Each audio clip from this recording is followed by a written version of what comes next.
Alright, this is the 5.2 liter V8 1996 Jeep Grand Cherokee. 4-wheel drive, all-wheel drive, whatever you want to call it. Laredo. Alright, this is about the power steering pump. Yes, there she is. There's the gearbox, Pitman, there, gear arm. You can see it there. There's the nut. So, I replaced this hose a while back. It's dirty because I build lakes and ponds for a living. But every time they got the fluid come off of there, it's never the pump. If it ain't whining, there ain't nothing wrong with this. I'll tell you what it is though. There's a stain from a while back.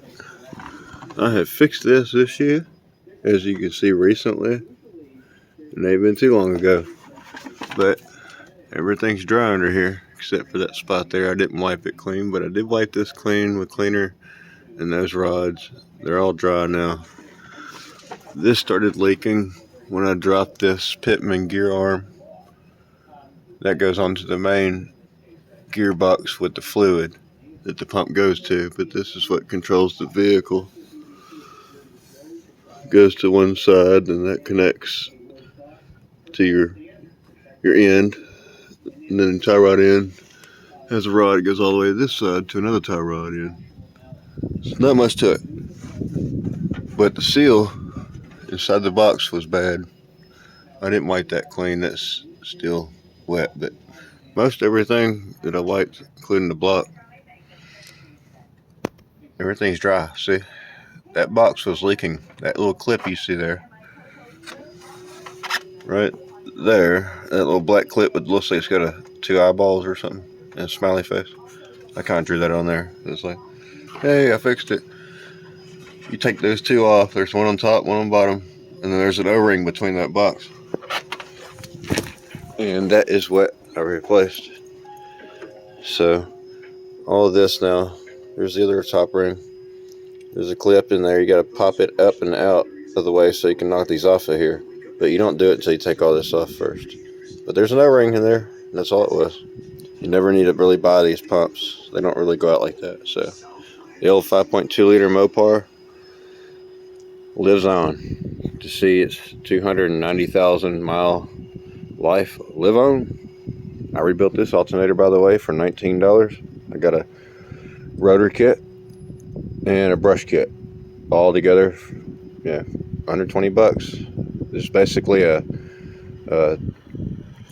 let's see, I don't know what they call it, GMC truck, but they got the short wheelbase S10 type of truck that uses this alternator, same thing. But anyway, Dodge Dakota, I guess it's a Dodge Dakota, whatever. I only know this engine. I work on them a lot. My friend has one, a Dodge Ram 1500, so I'll stick to this. This sucker rolls, buddy. I got the A500 transmission with the 5th gear overdrive built onto the back of the transmission. And then we got, to make sure we didn't do nothing else before we shut the hood, I always check twice. Good old Dixieland horn.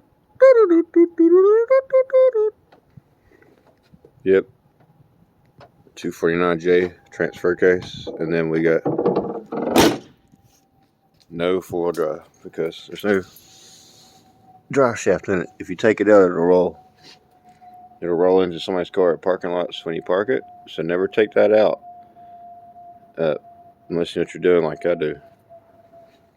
But mine started growling because somebody put the wrong fluid in that front end before I got it. And I've been rolling without it ever since. And it's 2-wheel drive.